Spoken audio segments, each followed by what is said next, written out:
मेरे सामने वो हस्ती है जो हंसती है तो सुर्खियां बन जाती हैं, जो नाराज होती हैं तो वायरल हो जाती हैं, अपने पोस्ट से अपने अंदाज से खूब सुर्खियां बटोरती हैं।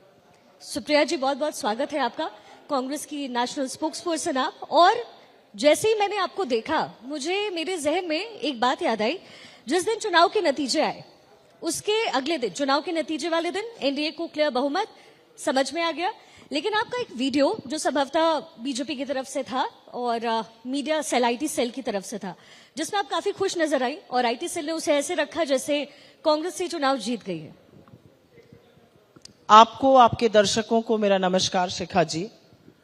मुझे लगता है कि बीजेपी के साथ जो इस चुनाव में हुआ वो बखूबी समझते हैं, लेकिन उस दर्द से और उस झटके से उबर नहीं पा रहे हैं। जो वीडियो उन्होंने निकाला वो मैंने पोस्ट किया था। मैं जब ऑफिस लौटी एआईसीसी से, और हमारे ऑफिस में सब लोग बहुत खुश थे, क्योंकि ये सच है कि जनादेश बिल्कुल स्पष्ट है। जनादेश ने 63 सीटें बीजेपी को हराई। जनादेश ने हमें यह कर्तव्य दिया है कि हम एक अहंकारी सरकार का नकेल कसकर रखें। जनादेश ये है कि हम सरकार को जवाबदेह बनाएं। हमारी 100 के करीब सीटें आई तो बिल्कुल खुशी का दिन था। अब खुशी से भी लोगों के अगर बीजेपी को चिढ़ है तो अच्छी बात है, आई डोंट केयर। नहीं, लेकिन आप अब सत्ता विपक्ष में बैठी हैं और मजबूती के साथ बैठी हैं, और एक लंबे अरसे के बाद 99 सीटें कांग्रेस को मिली। आपके सहयोगी दल हैं, मिलकर के आप एकजुट होकर के संसद में हमने तस्वीरें भी देखी ली। लेकिन क्या आपको लगता है कि ये जो सहयोगी दल है ऐसे ही रहने वाले हैं आने वाले दिनों में, क्योंकि विधानसभा चुनाव भी है और फिर अगला लोकसभा चुनाव? क्या ये गठबंधन इतनी ही मजबूती के साथ रहेगा? आज बड़ा खुशनुमा दिन है। आज टीम इंडिया ट्रॉफी लेकर वापस देश पहुंची है और यही दिल्ली शहर में है। और टीम इंडिया के आगे जब कोई खड़ा होता है तो उसकी शिकस्त होती है। ये मैं आज से नहीं, पिछले 2 साल से कह रही हूं। तो मेरा अपना मानना है कि इंडिया गठबंधन जो है उसकी ताकत, और इंडिया गठबंधन ने कैसे सदन की तकदीर, उसकी तस्वीर और उसकी तासीर बदल दी, वो अभी आपको लोकसभा में पता चल गया। आपको पता चल गया कि घिसी पिटी पुरानी वही आक्षेप, वही बातों से यह देश बोर आ चुका है और यह देश मुद्दों की बात करना चाहता है। फिर चाहे वो राहुल गांधी उस बात को बोले, या शशि थरूर बोले, या स्टालिन जी के लोग बोले, या लालू जी के लोग बोले, उससे कोई फर्क नहीं पड़ता है। देश अपने मुद्दे की बात सुनना चाहता है। मुझे इस बात का बहुत फख्र है, और क्योंकि मैं कम्युनिकेशन से बहुत एसोसिएटेड हूं, मैं स्पोक्स पर्सन होने के साथ साथ सोशल मीडिया और डिजिटल प्लेटफॉर्म्स की हेड भी हूं, मुझे इस बात का बहुत फख्र है कि इंडिया गठबंधन ने, जिसकी धुरी कांग्रेस पार्टी थी, हमने पूरा चुनाव मुद्दों पर लड़ा और एक बार भी हम विषयांतर नहीं हुए। सामने वाले ने मर्यादा की हर सीमा लांघी, सामने वाले ने मंगलसूत्र से लेकर भैंस और मुजरा तक की बात कर डाली, लेकिन इंडिया गठबंधन, हमारे नेताओं ने, हमारी लीडरशिप ने एक बार भी बिना डिस्ट्रैक्ट हुए बेरोजगारी की, महंगाई की, आर्थिक असमानता की, संविधान की बात करी। और मुझे लगता है वही ताकत लोगों ने हमें दी। आप ताकत की बात कर रहे हैं, आपने मुद्दों की बात की है। जो कुछ अहम मुद्दे थे वो आरक्षण को लेकर के थे, चुनावी मुद्दे। आपने कहा कि संविधान बदल दिया जाएगा, प्रति हमने देखी है संविधान की लेकर के आपके सांसदों ने भी शपथ ली। संविधान बदला जा सकता है क्या? और कांग्रेस के राज में लगभग 80 बार संशोधन हुए और कुल अब तक संविधान में 105 संशोधन हुए हैं। जब आप ये नैरेटिव पेश करती हैं लोगों के सामने कि संविधान को बीजेपी बदल देगी, क्या ये असत्य नहीं है? जिसको आप नैरेटिव कह रही है वो हमने नहीं कहा था। संविधान हम बदल देंगे। अनंत हेगड़े, ज्योति मिर्धा, लल्लू सिंह, गिरिराज सिंह, अरुण गोविल, द्रुपदू जो उनके तेलंगाना के सांसद हैं, इन सब लोगों ने एक स्वर में कहा था हम संविधान बदलेंगे, और इनके खिलाफ बीजेपी ने कोई एक्शन नहीं लिया। या तो बीजेपी का नेतृत्व आके सामने कहता है ये गलत बात कर रहे हैं, इनको हम पार्टी से निकालेंगे, हम संविधान नहीं बदल रहे हैं। और असलियत यह है कि आप जो करना चाहते हैं वो आपके एक्शन में दिख रहा है, आपके एक्शन में दिख रहा है, क्योंकि आरएसएस से जो आपका संबंध है, या बीजेपी के जो लोग हैं, वो शुरू से आरक्षण विरोधी रहे हैं। इसी बीजेपी ने संविधान की, नेहरू की, बाबा साहब की प्रतियां भी जलाई हैं इनके पूर्वजों ने। तो मेरा अपना मानना है, ये हम नहीं कह रहे थे संविधान बदलेंगे, ये आपके लोग कह रहे थे, बीजेपी के लोग कह रहे थे। और जनता ने एक साथ एक स्वर में उठकर खड़े होकर कहा हम सब कुछ सहेंगे, हम संविधान के साथ खिलवाड़ नहीं सहेंगे। और जहां तक आपने बात करी संविधान के संशोधन की, हर संविधान एक जीता जागता डॉक्यूमेंट है। हमारे लिए संविधान हमारा सबसे पवित्र ग्रंथ है। हमारे लिए संविधान नैतिकता की वो धुरी है जिस पर हम और ये देश चलता है। ये देश संविधान से चलता है। इस चुनाव ने ये बात साबित कर दी है। तो मेरा अपना मानना है कि जो जीता जागता एक ग्रंथ पुरुष होता है उसमें कई बार आपको संशोधन करने पड़ते हैं। अगर हमने सेक्युलर और सोशलिस्ट ऐड किया, वो समय की डिमांड है, वो इस देश की डिमांड है, वो इस आपने देश ऐड की किया आत्मा तो है। ये समय की डिमांड है, बीजेपी की तरफ से हुआ तो आप कह रही हैं संविधान बदल देंगे। नहीं, पिछले 10 साल में आपने इसी नैरेटिव को पेश करके पूरा चुनाव लड़ा है। आपने संशोधन, आपका अगर सवाल खत्म हो जाए संशोधन, तो मुझे बताइएगा। मेरा फिर मैं सवाल अपना मैम जवाब यही है कि आप अपनी बात कह रही हैं, आप कह रही है संशोधन is valid, but when it is about BJP you are saying कि संविधान बदल दो। नहीं। ये तो कह रहे हैं संविधान बदल देंगे। शिखा जी, आपका आक्रामकता मुझे अच्छी लगे, मुझसे आक्रामक होकर आपको जवाब देती हूँ। दीजिए। बीजेपी ने पिछले 10 साल में कई संशोधन किए, तब तो हमने नहीं कहा संविधान बदल रहे हैं। लेकिन जब आपने संविधान बदलने की बात खुद से करी, जब आपके एक्शन हमें देखे, जब आपके लोग आरक्षण के खिलाफ बात कर रहे थे, मोहन भागवत ने आरक्षण के खिलाफ बोला, आपने क्यों नहीं उनको चुप कराया? आपके जो वहां पर पब्लिसिटी के हेड हैं, उन्होंने बोला आरक्षण को बदलने, खत्म करने का टाइम आ गया, आपने क्यों नहीं चुप कराया? आपने आरक्षण के साथ खिलवाड़ किया, देश चुप नहीं बैठेगा। 10 साल में बहुत सारे संशोधन जो होते हैं संविधान में, वो कानून को लेकर होते हैं। 10 साल में बीजेपी ने भी संशोधन किए हैं, और हम तो नहीं कह रहे कि वो संविधान तब बदल रहे थे। लेकिन इस चुनाव में ये मुद्दा क्यों बना? क्योंकि 10 साल से जो आपका नैरेटिव चल रहा था, आपसे हमारा एक सवाल था, हमने चुनाव के पहले भी वो सवाल कहा था, और अभी आपकी एक एंकर पप्पू यादव जी से भी वो सवाल पूछ रही थी, जातिगत जनगणना इस देश में होनी चाहिए। हम तो लगातार ये कह रहे हैं, आप सत्ता में बैठे हैं, आपके पास तब प्रचंड बहुमत था, मेजोरिटी की सरकार थी। अब अलग बात है। किया सुप्रिया जी, क्या उन्होंने इनकार कहाँ किया? अब अलग बात है, सुन लीजिए अभी, अब अलग बात है, आप बैसाखी पर आ गए और बैसाखियां बवाल कर रही हैं। लेकिन मेरा सिंपल कहना यह है, आपके पास प्रचंड बहुमत होते हुए मैं इनकार ना करूं। सुप्रिया जी, आप मेरे शो पर आएंगी, आप मुझे 3 बजे फोन करके पूछिए, 6 बजे का आपका शो है, और 6 बजे तक अगर मैं आपको जवाब ना दूं तो मैं इनकार कर रही हूं या हाँ कह रही हूं, बस ये बता दीजिए मुझे। आपकी प्रचंड बहुमत की सरकार थी, अगर आप इसके पक्ष में थे आपको करा देना चाहिए था। 2011 के बाद से इस देश में सेंसस नहीं हुआ। कोरोना के बाद विश्व के सारे बड़े देशों ने अपने यहां जनगणना कराई, हमारे यहां क्यों नहीं हो रही है? किस बात का इंतजार है? और जनगणना के नाम पर आपने विमेंस रिजर्वेशन भी अधर में लटका दिया। वो भी जब जनगणना होगी, जब डिलिमिटेशन होगा, जब राधा नाचेगी, जब नौमन तेल होगा, तब विमेंस रिजर्वेशन आएगा। तो मेरा अपना मानना है कि कुछ चीजें सरकार के कामकाज देख के लोगों को समझ में आ गई, और उसमें से एक चीज ये थी। आपने और मैं एक चीज शिखा जी बहुत थोड़ी प्रबलता से बोलना चाहती हूँ। ये जो टीवी डिबेट्स हो रहे हैं ना, और ये जो एक नया नैरेटिव करने की बात करी जा रही है कि आप लोगों ने लोगों को भ्रमित कर दिया। हिंदुस्तान की जनता केजी का बच्चा नहीं है। हिंदुस्तान की जनता पर मुझे जो उनकी इन्नेट विजडम है ना, उस पर बहुत यकीन है। जो उन्होंने जनादेश दिया है, वो उन्होंने जनादेश सोच समझ कर दिया है। वो दूध पीते बच्चे नहीं जिनको हम कुछ समझा देंगे वो समझ जाएंगे और जाकर वोट दे देंगे। तो मैम ये मुझे लगता है जनता का अपमान है। 2014 में भी तो आपकी जनादेश आपके खिलाफ गया, बिल्कुल, उसको एक्सेप्ट और मैं मानती हूँ एब्सोल्युटली, हमसे गलतियां हुई तभी जनादेश हमारे खिलाफ गया। एब्सोल्युटली ठीक है। आपने मंगलसूत्र की बात कही, सैम पित्रोदा जी को दोबारा ओवरसीज का अध्यक्ष बना दिया गया। उन्होंने कहा विरासत टैक्स लगाना चाहिए, उस समय आपने मुंह मोड़ लिया, लेकिन जब चुनाव खत्म हो गया सैम पित्रोदा जी को आपने फिर से उस पद पर बिठा दिया। मैं आपसे एक सवाल पूछती हूँ, आप महिला हैं, मुझे नहीं पता आप विवाहित हैं कि नहीं, मैं एक विवाहित महिला हूं, और मेरे मंगलसूत्र पर बोलने का हक मैंने किसी पुरुष को नहीं दिया है।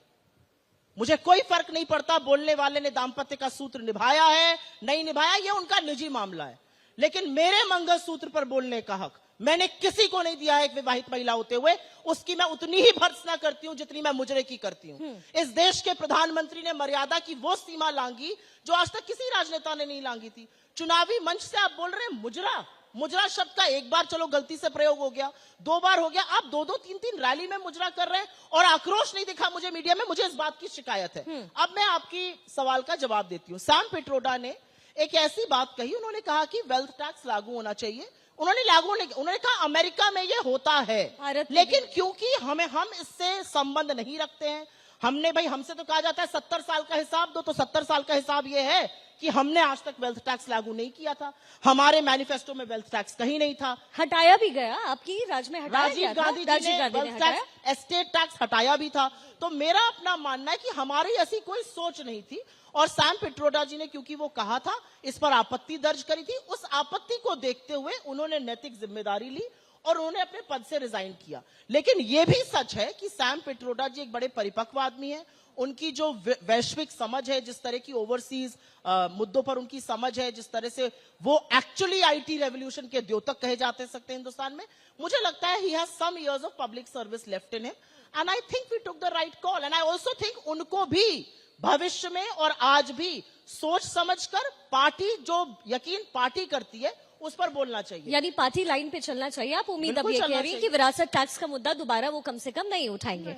अच्छा सुप्रिया जी, हमने देखा संसद में राहुल गांधी कहते रहे, उस दिन भी कह रहे थे, उनके हाथ में एक तस्वीर थी भगवान की, और उन्होंने कहा कि हमारा माइक बंद कर दिया जाता है। ठीक है, वहां पे फिर उनकी फोटो भी नजर आई, उन्होंने बाकायदा बोला, और जो सत्ता पक्ष के लोग थे वो बैठ करके सुनते रहे। हम सब ने देखा 5 बार बड़े नेताओं को भी उठना पड़ा उनको जवाब देने के लिए।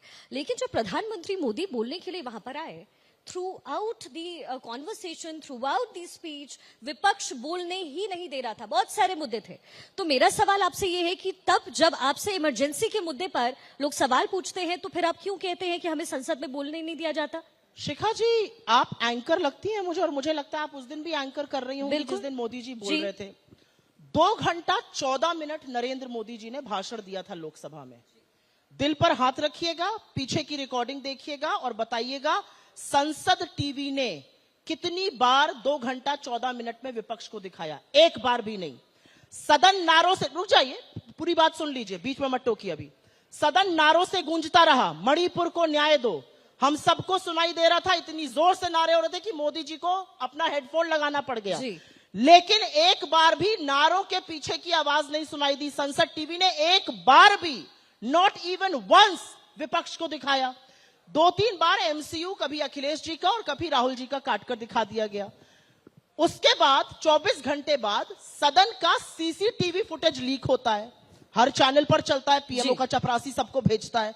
सदन का सीसीटीवी फुटेज लीक होना राष्ट्रीय सुरक्षा का मामला होना चाहिए या नहीं होना चाहिए? लेकिन विनाश काले विपरीत बुद्धि हमारे शास्त्रों में कहा गया है। तो जब अहंकार बहुत चढ़ जाता है तो यही सब काम होते हैं। यही देश देखना चाहता था कि 1 साल 3 महीने से जलते हुए मणिपुर को उसके हाल पर छोड़ देने वाले प्रधानमंत्री के सामने लोग खड़े होकर मणिपुर न्याय दो के नारे लगा रहे थे। यह देश देखना चाहता था। आपने नहीं दिखाया, लेकिन आपने जो सीसीटीवी फुटेज लीक करी उसमें दिखा। सरकार द्वारा लिखित राष्ट्रपति के अभिभाषण में मणिपुर का जिक्र नहीं है। मणिपुर इस देश का हिस्सा है उनके लिए या नहीं है? आप त्रिपुरा तक गए, आप मेघालय तक गए प्रचार करने, आप मणिपुर नहीं जा सकते हैं। 1 साल 3 महीने से मणिपुर जल रहा है।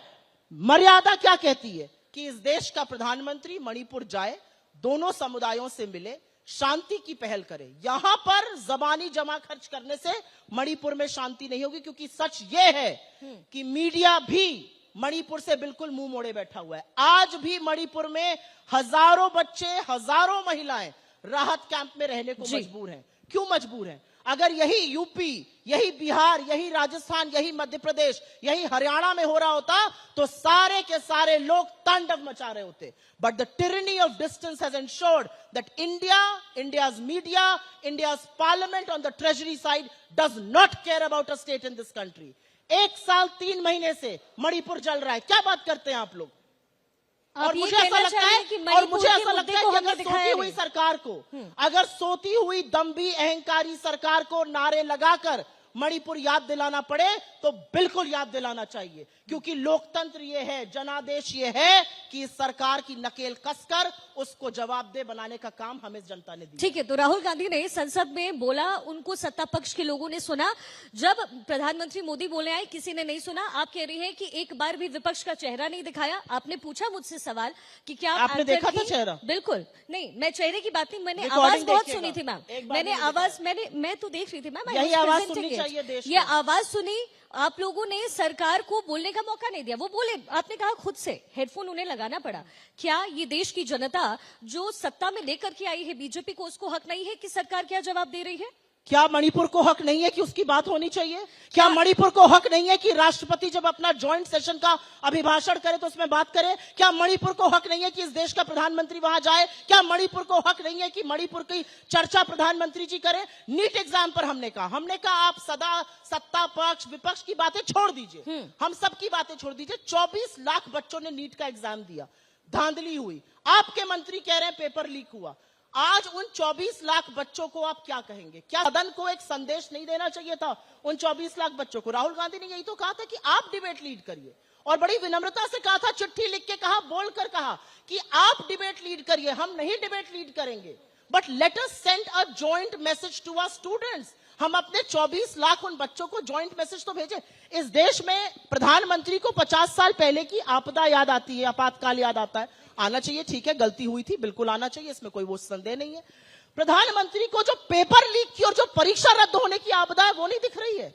आपका नीट का पेपर लीक हुआ, आपका यूजीसी नेट लीक हुआ, फिर आपने नीट पीजी स्थगित किया, आपने सीएसआईआर पीजी स्थगित किया, दिल्ली यूनिवर्सिटी का लॉ का एग्जाम स्थगित हो रहा है। इस तरह का आपातकाल है, और हम दुनिया के सबसे युवा राष्ट्र हैं। 60% आबादी 35 वर्ष से आयु में कम है। I mean, when are we going to discuss the issues that matter? प्रधानमंत्री का आंख ऐसे हो रही है, फलाना हो रहा है, ये सब करने से बात नहीं बनेगी। आज दुनिया और देश सुनना चाहता है हमारा मुद्दा कहां है। मैं आपको एक एग्जांपल देती हूं। राहुल गांधी ने भी स्पीच दी पार्लियामेंट में, मोदी जी ने भी स्पीच दी।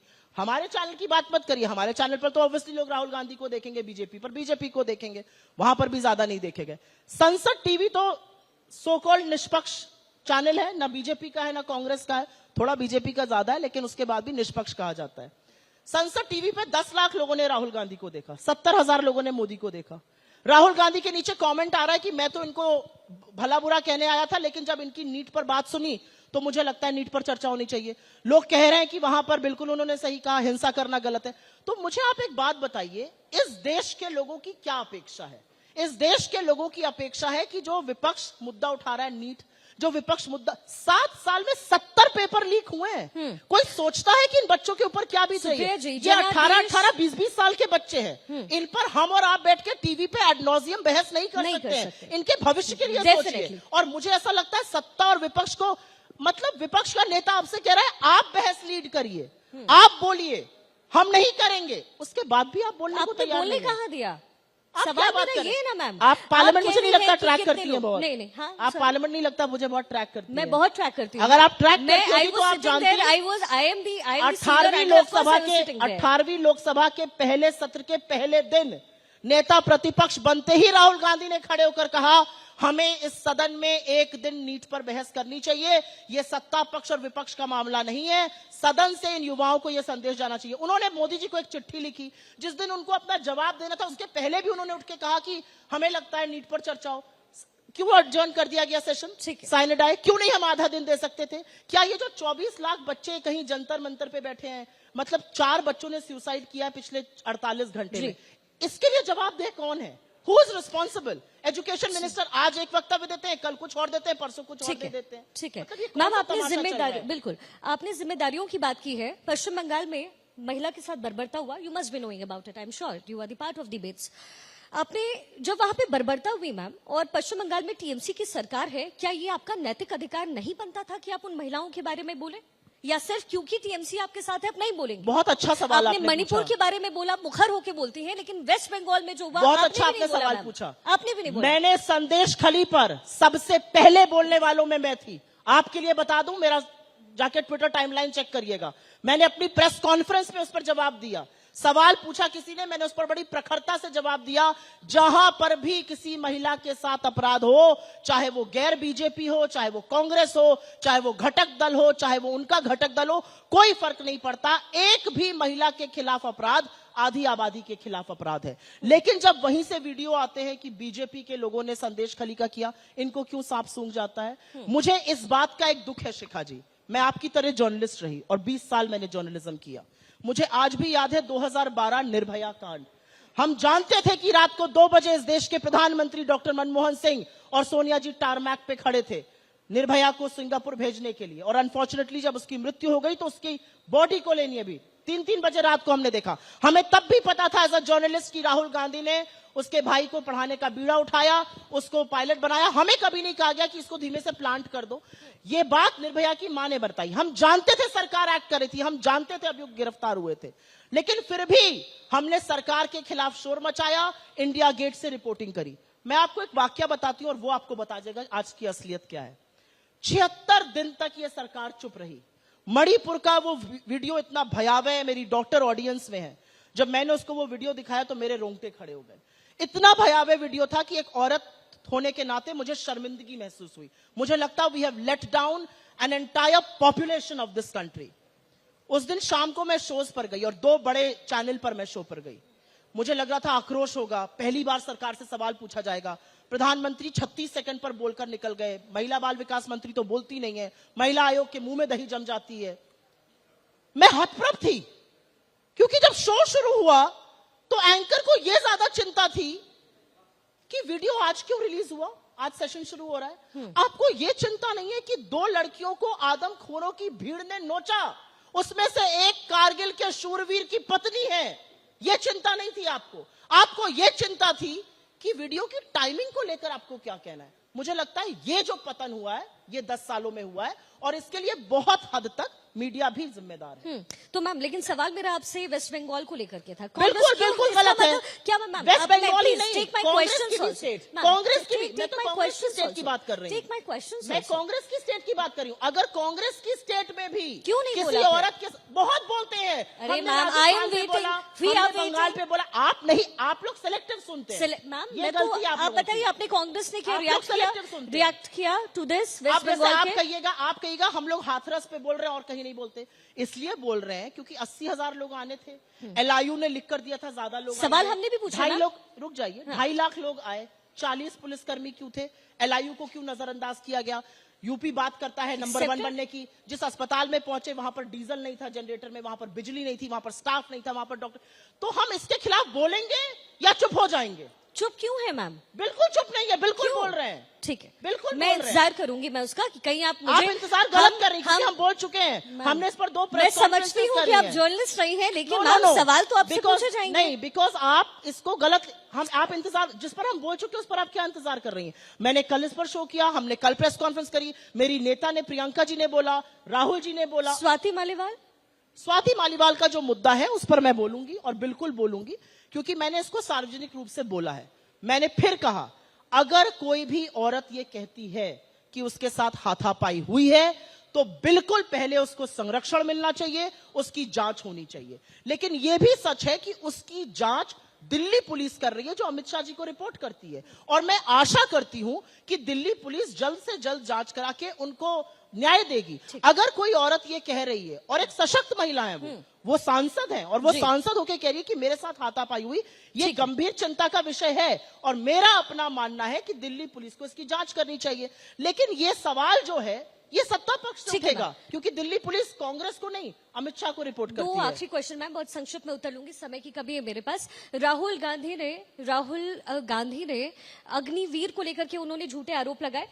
सेना की तरफ से कल जवाब आ गया। You must have seen that post also. आपको किसने कहा झूठे आरोप लगाए? आपने जैसे जो क्वालिफाइंग वर्ड दिया, क्योंकि सेना ने जवाब दिया। आपको लगता है सेना झूठ बोल रही है? अब आप देख लीजिए उसके बाद क्या आ रहा है। सेना के वेटरन्स ने सेना को जवाब दे दिया। सुन लीजिए क्या जवाब है।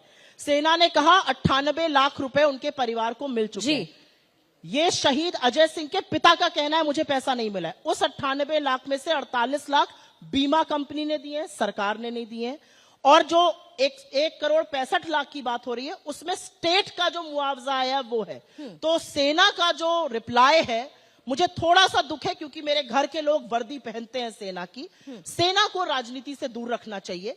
सेना का जो रिप्लाई है वो त्रुटिपूर्ण है, और उस त्रुटि को हम नहीं, उस त्रुटि को आर्मी वेटरन्स पॉइंट आउट कर रहे हैं। सेना झूठ बोल रही है? मैंने कहा त्रुटिपूर्ण है। ठीक है, आप लोग ये आदत छोड़ दीजिए मैम। ये आदत छोड़ आपसे मैंने सीधा आप लोग ये आदत छोड़ दीजिए। सेना झूठ बोल रही है और सेना त्रुटिपूर्ण बात कर रही है, इसमें जमीन आसमान का अंतर है। लेकिन मीडिया कहेगा कि मैंने कहा झूठ बोल रही है, मैं कह रही हूँ आप जो कहेंगे, हम अभी भी वो आपको लाइव दिखा रहे हैं, हमें कुछ नहीं। मीडिया, मैं कह रही हूँ त्रुटिपूर्ण है, और इसका, और सेना के जो वक्तव्य है उसका सच वेटरन्स बयां कर रहे हैं। तो या तो वेटरन्स झूठ बोल रहे हैं, या शहीद का एक पिता झूठ बोल रहा है, या सेना ने त्रुटिपूर्ण वक्तव्य दिया। जाते जाते कंगना पे जो भी आपने स्टेटमेंट दिया, बहुमत तो उन्हें ही मिला। कंगना को मैंने लेकर उसको कोई आपकी statement आपकी नहीं दिया। चर्चा है, उसके बाद आप चुप मैंने रही ना। कोई स्टेटमेंट नहीं दिया, आपकी जानकारी के लिए, और क्योंकि आप कह रही हैं कि आप बहुत ट्रैक करती हैं, आपकी जानकारी के लिए, और उसमें मैं 40-45 सेकंड लूंगी, आपको थोड़ा सच बता देती हूं, क्योंकि आप लोगों की जानकारी में थोड़ा अभाव है। अगर जानकारी में अभाव ना होता तो आप शायद मुझसे इस तरह का सवाल नहीं पूछती, दूसरा पूछती। मैंने पहले भी कहा था कि मैं अपना सारा सोशल मीडिया खुद करती हूं, खुद लिखती हूं, खुद वीडियो बनाती हूं, खुद एडिट करती हूं, जो भी मेरी टाइमलाइन पे जाता है वो मैं खुद करती हूं, और मैं ट्विटर फर्स्ट पर्सन हूं। मैं सब कुछ ट्विटर पे पहले करती हूं, फिर बाकी प्लेटफॉर्म्स पे करती हूं। जी। जैसे कि बहुत सारे नेता होते हैं जिनकी बड़ी फॉलोइंग होती है, हमारे जो अकाउंट्स हैं वो पार्टी कई बार चुनाव के दौरान ले लेती है लाइव रैलीज वगैरह दिखाने के लिए, और कई बार जब हम ट्रैवल करते हैं तो हमारे ऑफिस स्टाफ को पता है, 2-3 लोग उसमें से ऐसे हैं कि अगर 30-35 मिनट तक मेरा ट्विटर कॉपी पेस्ट नहीं हुआ इंस्टा पर, तो वो उठा के कॉपी पेस्ट कर देते हैं। होली का दिन था, मैं लखनऊ में अपने परिवार के साथ होली मना रही थी, मैं अपना फोन घर पे छोड़ के गई थी, और वहां पर एक लड़के ने जब देखा, कहीं पर उसने देखा कि ऐसा कुछ लिखा है मेरे अकाउंट पर, उसने वो कॉपी पेस्ट कर दिया इंस्टा पे, वो मेरे ट्विटर पे नहीं था। जब मैं पहुंची और मुझे किसी ने मैसेज करके कहा ये ठीक नहीं है, तो मुझे थोड़ा समझ में नहीं आया। मैंने अपने ट्विटर पे जाके देखा, उस पे कुछ नहीं था। इंस्टा पे देखा, मैंने पहला काम किया, अपने इंस्टा का आईडी चेंज किया, इंस्टा को मेल किया ये लिखने के लिए कि ये कहां से हुआ है। फिर मैंने डीप वर्ड सर्च किया और मैंने पाया कि मेरे नाम से हूबहू सुप्रिया के नाम से एक क्लोन अकाउंट चलाया जा रहा था, बिल्कुल सेम पिक्चर, सेम उसका बैकड्रॉप, सब कुछ उस पर वो आया था। वहां से उस लड़के ने गलती करी और वहां से कॉपी पेस्ट किया। मैंने ट्विटर को मेल लिखा उसके बाद, और तुरंत मैंने 15 मिनट के अंदर एक वीडियो किया और कहा कि ये गलत है, ये मेरे अकाउंट से हुआ है, एक व्यक्ति से गलती हुई है, मैं पता लगाने की कोशिश कर रही हूं किससे हुई है, और जैसे ही पता लगेगा मैं यहां पे बताऊंगी। लेकिन उसके बाद भी, और ये बहुत बड़ा एक्सप्लेनेशन था, जब मैंने कह दिया मैंने नहीं किया है, मेरे ट्विटर पे नहीं था, मेरे किसी अकाउंट पे, और मैंने ये भी बोला ये मेरा पैरोडी अकाउंट है, यहां से किसी ने कॉपी किया था, ये पैरोडी अकाउंट भक्त चला रहे थे जो, और उसके बाद मुझे पता चला उसमें अनर्थक बातें थी। तो मीडिया ने ये सब नहीं दिखाया, मीडिया ने सिर्फ मेरी लिंचिंग करी। लेकिन दूध का दूध और पानी का पानी तब हो गया जब बीजेपी पुलिस के पास गई और पुलिस ने कहा इनका आईपी लखनऊ का है, जहां से हुआ वो झांसी का है, तो इसका मतलब किसी और ने किया है। बीजेपी को भी मुंह की खानी पड़ी, थोड़ा सा मीडिया में भी कमी, जानकारी का अभाव था। आज आई होप वो पूरा हो गया हो। चलिए ठीक है मैम, बहुत बहुत शुक्रिया। It was wonderful meeting you and you being here. Thank you so much.